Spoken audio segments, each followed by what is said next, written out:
And you've just heard Keep Low by Neev, which is on the new album, How Things Tie in Knots. And I'm delighted to be joined by Neev now. Hello there. Hello, thank you for having me. It's always a pleasure. It's good to see you. And well, I was going to ask, what can you tell us about the album? But before that, what can you tell us about the title? Where does that come from? How things tie in knots. Yeah, it came from a song that never made the record, Ah, actually. Yeah, it's kind of on the cutting room floor. And I actually only told my bandmates this very recently, like I think like in the last couple of weeks. And they were like, oh, we need to hear the demo. And I don't even think this song made demo stages, right. actually. It literally, I kind of wrote it. Didn't love it, but loved that line and thought, "Do you know what? It very much sums up the whole theme." And it was only sort of halfway through writing the album that I wrote that song. So I picked that title halfway through, which then kind of informed the rest of the record, which is very much like duality, contradictions, things getting complicated. Yeah, like I always say about the album, it asks more questions than it answers. It's very much about the grey areas of life, I think. So that idea of kind of tying yourself in knots is an apt one, yeah. And that's Yeah, it's kind of about how sort of everything talks to each other in the songs and how none of it kind of resolves itself, I don't think. well, you've told us quite a bit there about the album, and I wanted to talk to you about the themes or ideas you explore on it. But that sense of duality and kind of opposites fighting against each other, that's important. Yeah, it's a huge theme, I think, actually, as it went through. And it didn't start off as the theme, but I kind of just, as I was writing, I just kept seeing sort of different themes of that, like themes of two and themes of sort of things sort of talking to each other. And I think whilst the first record was kind of, I think it tried to sort of tell a lot of stories and sort of tie them up. I kind of wasn't getting that same thing this time. I definitely still wanted to tell stories. I think I'll always want to do that in songs, but I think the music kind of captures that stage of like your late 20s where things get a little bit more serious and realistic and I don't know, less idealistic, right? And I think that's kind of what I wanted to capture in all these songs is like I can tell you a story, but I don't think I can give you the ending yet, you know? It was that sort of thing. Ah, right. And is that how has your approach to songwriting changed then between the two albums, you think?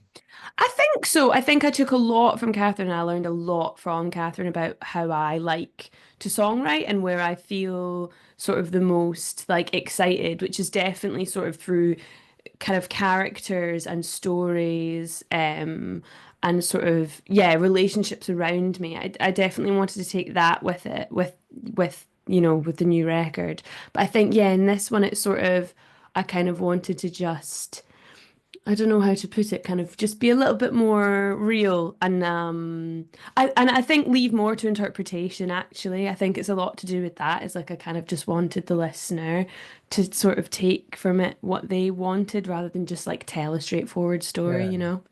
So you're not kind of in terms of storytelling, you're not wrapping it all up with a with an ending, but it's more open-ended and people can take from that.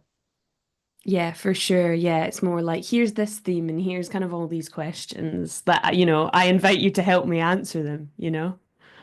So how do you start right in your songwriting? Is it the same every time? Does it come with a kind of idea you want to explore, or how does it work?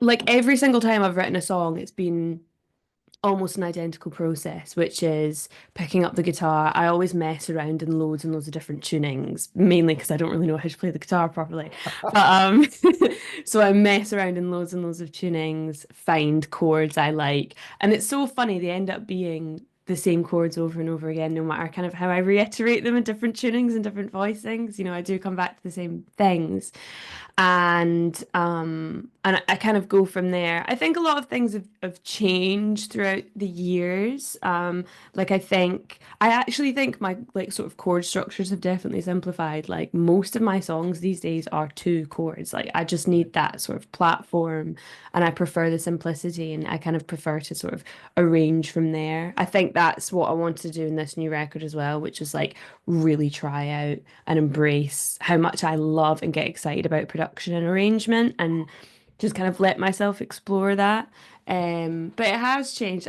Recently I don't like bridges anymore in Right. songs.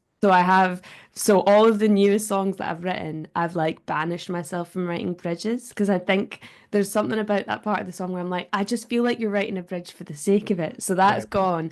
So I feel like actually as I continue songwriting, it's actually more about like simplifying and getting to the essentials of what I like and what works and what exactly I want to explore. That's so interesting. And going back to the theme of the album, the idea of dualities and opposites, your songwriting you feel is simplifying, but the production is going in a different direction. It's more kind of perhaps complex. If you hadn't said to me, well, I'm basically using two chords and that's it, and then you hear the album, which has got a lot going on in it, you would never work that out, I don't think. Yeah, I think it's just about creating the platform that you want to like build on. But I think the thing that's always stayed the same is acoustic guitar and voice. Like I've never ever escaped that really like the power of a vocal and an acoustic guitar and the dynamics that that can create. Like I've never been able to get away from it. And I've always had the sort of question of like, oh, is this Neev like moving to the electric guitar? And I think the answer will always be no. Like I need that core of the acoustic and the vocal to take me somewhere. And yeah, like it can get bigger and it can get broader, but like that will always be at the core, I think, of my songs. So you've got this kind of solid base, if you like. You know what to do and you know how these songs are constructed, and then you can build on that. Yeah, absolutely. And I think with this like the thing I think I tried to be looser with this record was like that's where I'd start and wherever the song wanted to go and like the arrangement took us as a band as well, that's just where it would go. Like it wasn't about like, is this going to be like folky enough or is this kind of similar enough to these songs that did well or it was very much about and especially with like a band that I've been playing with for years now, I definitely underestimated how quickly we would be able to arrange together. There were songs I like put off bringing and was like, oh, this one's going to be a bit tricky. And they were like, what do you mean? This is a classic Neve. Got it immediately. So I think it was very much about going, right, this is the song, here are the essentials. Like, what is it telling us it wants to do, sort of thing, which was a fun process for So sure. you mentioned the band. Who else is involved? So for the last couple of years, been a pretty consistent crew. To my right is a woman's music that you know very well is Maz McMillan, Frankie Morrow Yeah. on the electric guitar and the backing vocals. And she's just an incredible inspiration. And like Frankie Morrow music definitely informs Neve music and like that band setting of playing in Frankie Morrow definitely inspired where the production went with this Right. record. And then a friend of mine, Alex Cambridge, she's a singer-songwriter in her own right. She's an incredible keys player and backing vocalist and producer. And the way she lent her backing vocals to the record was of such a was like a producer's mind, sorry. Like, she really produced the backing vocals that she added to this record, and they're such an addition. Alex Reed, who's a friend of mine who plays bass, and then Greg Sheff, who is a drummer on the London scene. He's in like a billion different bands, including mine. I don't know how he makes the time for me, but he does. Yeah, and they're just a brilliant, brilliant crew. And then for the launch shows that we had my friend Tabby Barbera, who also did the merch designs for the record, Right. playing banjo and backing vocals. And actually at the London show, we also had two violins and a French horn, and I swear we almost killed the sound guy. He was such a sport, but I did have a ridiculous amount of instruments on that stage for that show. That sounds amazing. And there is something about good drummers. They're always in demand. That's what I've found, without a doubt. Absolutely, absolutely. But he's a real gem and he makes total time for me. And he recently kind of put up a little post on his Insta about really enjoying the album process. And he felt like he had sort of the most freedom he'd had in a project, which is definitely what I wanted. And he was just brilliant. I mean, he was like tuning the drums to the tone of the song. His creativity, especially on Keep Low, actually added so much as well as with the rest of the band. So what was the recording process like for this album?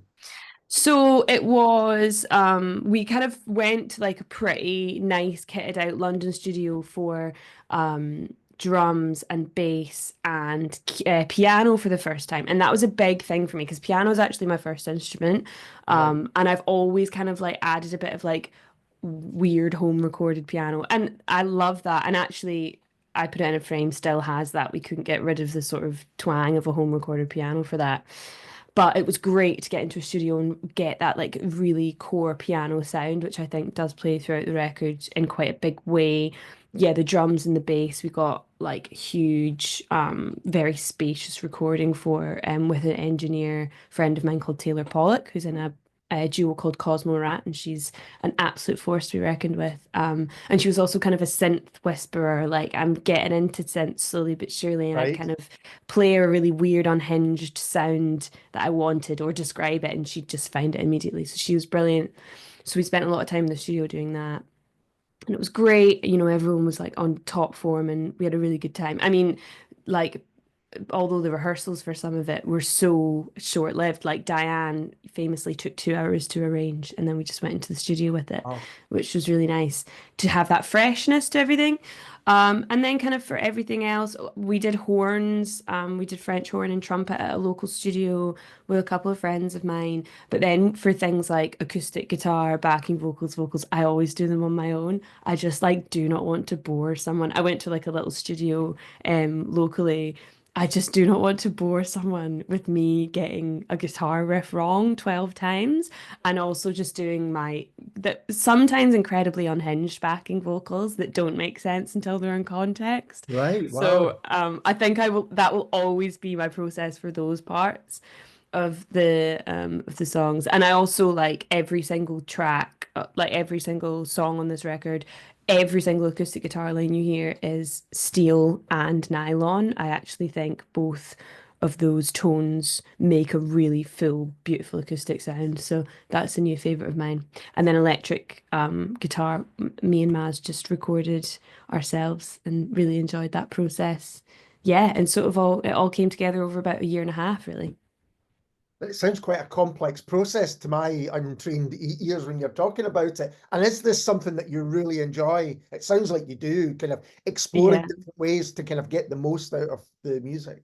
I adore it. Like my favorite stage of like the entire album production is kind of like having everything recorded whacked into a project and it looks insane and huge. My mixing engineer said Keep Low actually was one of them, almost broke her computer because of the amount of stuff that sort of ended up on it. And I do try to be disciplined with that stuff, but yeah, it just really excites me having all of that stuff to play with and working out like what to pull out when and where to go with a song. You know, it's not that every song needs hundreds of tracks. Like that's just like nowhere near the case. But to kind of have that little production playground, it's definitely something. Yeah, it's where I get very excited in the process, and it can be complicated. I think there's always I had it in Catherine Ann in this record. There is a stage in the album where you like cannot see the wood from the trees, and people will be Mm. like, how's the album going? Like, how far away is it from being done? It's like, how many bubbles on a bar of soap? Why are you asking me that question? Like, I have no idea yet. But once you get past that and the before, but that little bit, you've got to power through that bit. I mean, how do you get past that? Is it just by doing more and then you're chipping away? It sounds a little bit like, I've spoken to many writers over the years, the editing process where, you know, you're getting it down, getting it, and then suddenly you can see where you're going with it. That's exactly it. That is exactly it. And I think because it's a song by song process, you know, like Diane was done. I mean, that was a single in May before, like almost a year before the album came out. That was done super quickly. So you get songs like that where it's like everything's natural, everything flows. And then, I mean, there were songs on the record that they did just keep getting shoved down to the bottom of the to-do list. Like A Sad Tightrope was one because that's such a delicate song and I didn't want to suffocate it. And what was another one? He Built Himself was one I kept kind of shuffling because you know, until it becomes clear to you, it's really, really hard to know. I'm a big fan of an Excel spreadsheet. You know, I always have my spreadsheet and update kind of what's going where and when that's happening and stuff. But it is just you've just got to plow on, I think. And unfortunately, because I like this style of album, I'll tell myself, listen, I know that's going to happen for the next project or whatever, and I'll be fine. But every single time it happens, you're like, oh my God, where am I? What is happening? But you just keep plowing on, and clarity comes very much like a novel, I think, as you say. And we've already said that the song that gave the album the title is nowhere near the album. Do you have a process that you have to kind of choose what songs are going to be there or are going to be at least taken to another stage? Yeah, I mean, so much of it just comes down to time. Like, I'm very luckily, like, I don't know, maybe I can't say this, but I actually don't think I'm a perfectionist. I think that I'm quite pragmatic with like Right. what's gonna make it and what's not. Like, there are songs, or at least one song on the record that I liked and would have liked to have had it in the record as well. And, ultimately we just didn't have time. It was probably quite an ambitious one. It was a bit like an unspeakable thing. Like that was a track that very, very much almost didn't make it because that's such a different style of song for me. It's very instrumental. It doesn't have a chorus. It's kind of more of a meditation like on lyrics, like rather than like a properly well structured song. And that took such a long time because of it. So you've got to just work out, how much time do I have to like be uncomfortable and like experiment with this stuff and really go for it? And then, how much time of that is kind of wasted or needs to be pushed on to like another project or something. But yeah, I think it does end up just coming down to the deadlines. But I really need one. I'm so happy to work with Trapped Animal and for them to like give me structure around this stuff and like give me, the times that they need everything done by. And for this record, it was very touch and go, but Right. we got there. And you mentioned that playing with Frankie Morrow's kind of influenced this album. Were there other different influences on the album, perhaps separate from Catherine?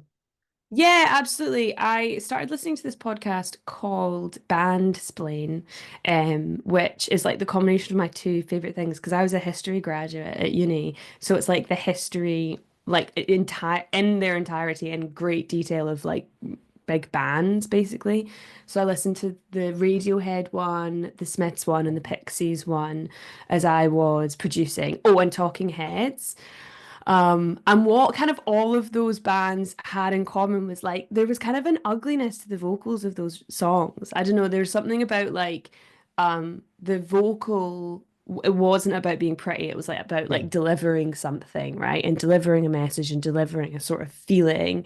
And I really wanted to tap into that actually with this record. I think Catherine was very much kind of about the prettiness of the vocals, and I'm incredibly proud of the project. But I think with this one, the songs like demanded like not necessarily pretty vocals, they demanded like emotive vocals, and I really wanted to channel that. And loads of production stuff from sort of Talking Heads and the Smiths, I think, really sort of stuck with me throughout the process. Like I think Keep Low, especially sort of towards the end, to me, there's kind of a lot of Radiohead there and like the jangly guitar, acoustic guitars of the Smiths, I wanted to capture in a few songs like Two Equals and yeah, so it was kind of it was stuff like that. I went through a very big Radiohead phase. And then in terms of writing, um before I started kind of really embarking on the project, there were two albums that I was listening to on repeat.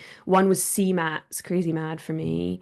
And the other one was a musician called Pip Millett or Millet. I can't remember how you say her surname. And it was her debut record. I can't remember the title off the top of my head, but it was definitely her first record. And it hadn't come out at that time, and I was kind of catching up on it. And they were both just very like confessional, emotive albums with a lot of honesty sort of laced through them. And I think again, it was maybe that's what inspired a lot of the sort of I'm not answering any questions, I'm just kind of putting some ideas on a page sort of thing. Those two albums really informed that writing, I think, especially CMAT and her use of like irony and sarcasm and tone, like her use of like lyrical tone in terms of how lyrics are delivered. Yeah, she's an unending inspiration for writing. Because we've spoken a lot about the music, but we haven't really spoken about the lyrics. How did you approach writing these lyrics? I wanted it to be very sort of natural and as it comes. I'm not very good at kind of writing a song and then kind of going back to it and laboring over it. It all kind of has to happen as it's Right. written, really. And that's kind of going to be the most truthful version of it. I often kind of don't even really know what a song's about until kind of a bit afterwards. There are still songs on How Things Tie Knots. I'm like, I think it was about that. Like, will we ever know? Was I just like in a mood or, you know? And I wanted the songs to be that. I wanted them to kind of be meditations on things. I think it was really important to pull in the dark and the light and the duality themes, but they just kind of came through so naturally as the project took hold. But I think it was definitely, to me, it was more about capturing moods and Mm. tones Yeah. than it was like a sort of story beginning, middle, and end, really. Although I think, you know, I think even in exploring those, you do find resolution. I think Stubborn Heads is a good example of like it's about being stubborn, Hmm. right? Obviously. But like I think by the end of the song there is a sort of embracing of or acceptance, right? And I think you kind of find acceptance through catharsis and yelling. And there's a lot of yelling in the album. So I think that's maybe the only place you'll find resolution in this record is just like a bit of catharsis, really, you know? And is it catharsis for you writing these songs and getting them out?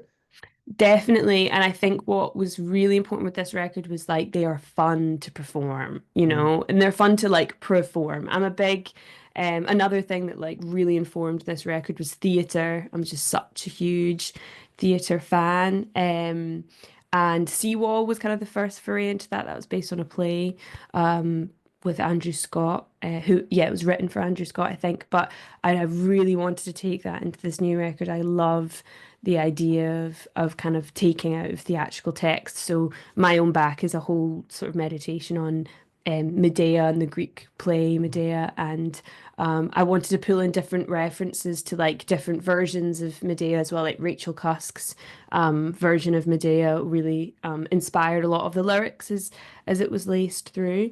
So that was really important, I think, pulling in sort of theatre and being able to perform it, you know, and it's so much more fun when the band is so involved in the writing and the arrangement and the production, you know, like everyone's really kind of invested in performing that song. And yeah, the dynamics and the catharsis of singing it are definitely, yeah, still really strong there. I love playing the songs from this record live. And that takes me on to my next question. You've already said you've done some live shows. Are there more planned? Are there more in the future? Yes, there are some in the works. We've got actually quite a fun festival season coming up. So we're going to like Somerset. We're headed up north as the Neev band are playing Fresh Air Folk Festival. So we're heading up to do that. It's gonna be really fun. So we're gonna focus on festival season. We're headlining a festival in Somerset as well, which is gonna be really fun. So we're focusing on those festival sets and having a really fun summer. And then yes, there will certainly be some more live stuff in the works, definitely. That all sounds fantastic. And yeah, sounds like a lovely. If the weather stays as it is at the moment, you're going to have a lovely, lovely time. Touch wood, touch wood. We would really, yeah, really love that. Well, Neil, thank you so much for taking the time to talk to me. I'm really enjoying the album, and I wish you all the best with it. Great. Always a pleasure. Thanks so much for having me. And this is Neve and Two Equals.